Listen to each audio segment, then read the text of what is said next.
Құрылтай сайлауына қатысатын саяси партия өкілдері еңбек ұжымдарымен жүздесуін жалғастыруда.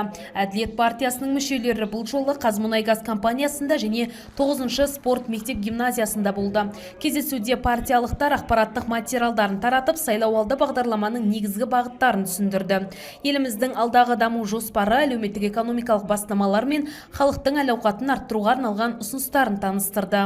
Дәлел ретінде кеше ғана президентіміз барлық осы орталық Азияға қарайтын президенттерді шақырып, барлығы осыны ортаға салып талқылаған болатын. Әрбір мемлекет өз жетістігін көрсетті. Соның ішіндегі Қазақстан өте әдемі келе жатырмыз. Сондықтан осыған біз шын мәнінде қатты көңіл бөлуіміз керек. Бір жасанды интеллект емес, барлық сала өзгереді.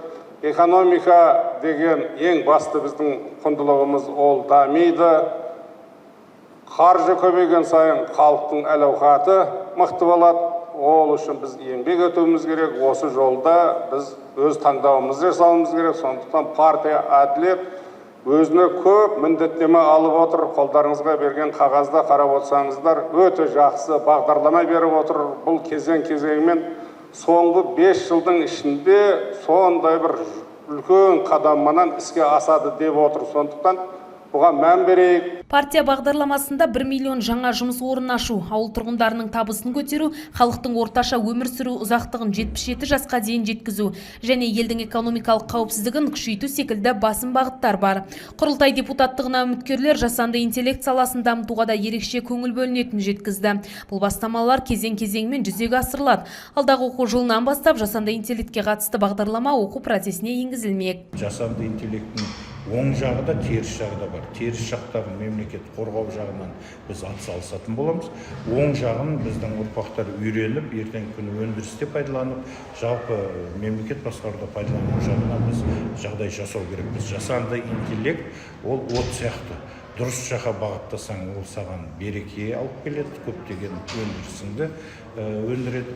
Ал егер де дұрыс пайдаланбасаң, ол өртеп те жіберуі мүмкін. Сондықтан да бұл жаңа заманның оты, осыны уақытылы әрбір азамат, әрбір қазақстандық пайдалану жағын қарастырып. Біз осы өзіміздің бағдарламамызға осы мәселені енгіздік.